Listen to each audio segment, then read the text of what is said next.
پیارے دوستوں، ویڈیو شروع کرنے سے پہلے آپ سے درخواست ہے کہ ہمارے چینل کو سبسکرائب کر لیں۔ میر سوز، وفات 1798 عیسوی۔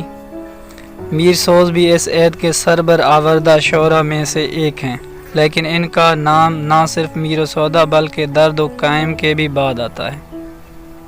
انہوں نے مشکل فارسی عربی الفاظ سے گریز کیا اور خالص اردو زبان میں شاعری کی۔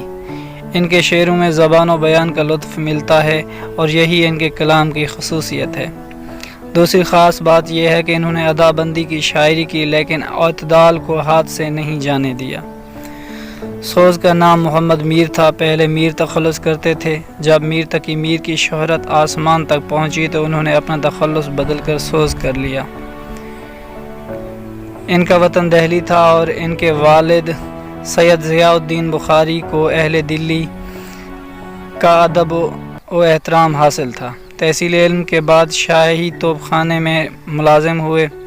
احمد شاہ کو تخت سے ہٹا کر اندھا کر دیا گیا اور یہ ملازمت ختم ہو گئی تو سوز فروخ آباد پہنچ کر نواب مہربان خان رند دیوان کے ملازم ہو گئے۔ یہاں ایک عرصے تک سودا کا ساتھ رہا۔ نواب احمد خان کی وفات کے بعد مہربان خان کی دیوانی ختم ہو گئی تو یہ فیض آباد پہنچے۔ یہ شجاع الدولہ کا زمانہ تھا۔ ان کی وفات پر آصف الدولہ تخت نشین ہوئے تو یہ ان کے دربار سے وابستہ ہو گئے۔ 1798 عیسوی میں وفات پائی۔ میر سوز بڑی پہلودار شخصیت کے مالک تھے۔ خطاطی، تیر اندازی اور شہ سواری میں کمال حاصل تھا۔ موسیقی کے فن سے گہری واقفیت تھی۔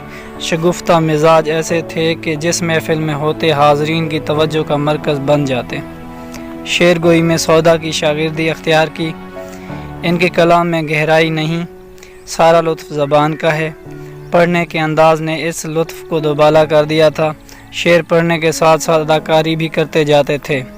اس طرز ادا نے عوام کو بہت محظوظ کیا۔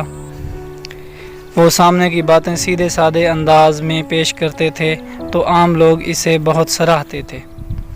اردو شاعری کی تاریخ میں ان کی جو بھی اہمیت ہے وہ صفائی زبان تک محدود ہے۔ آگے چل کر لکھنؤ میں جو رنگ شاعری مقبول ہوا، اس کے اولین نمونے بھی میر سوز کے یہاں دیکھے جا سکتے ہیں۔ اہل ایما سوز کو کہتے ہیں کافر ہو گیا، اہل ایما سوز کو کہتے ہیں کافر ہو گیا، آہ یا رب راز دل ان پر بھی ظاہر ہو گیا۔ اور تو بس نہیں چلتا ہے رقیبوں کا مگر، اور تو بس نہیں چلتا ہے رقیبوں کا مگر، سوز کے نام کو لکھ لکھ کر مٹا دیتے ہیں۔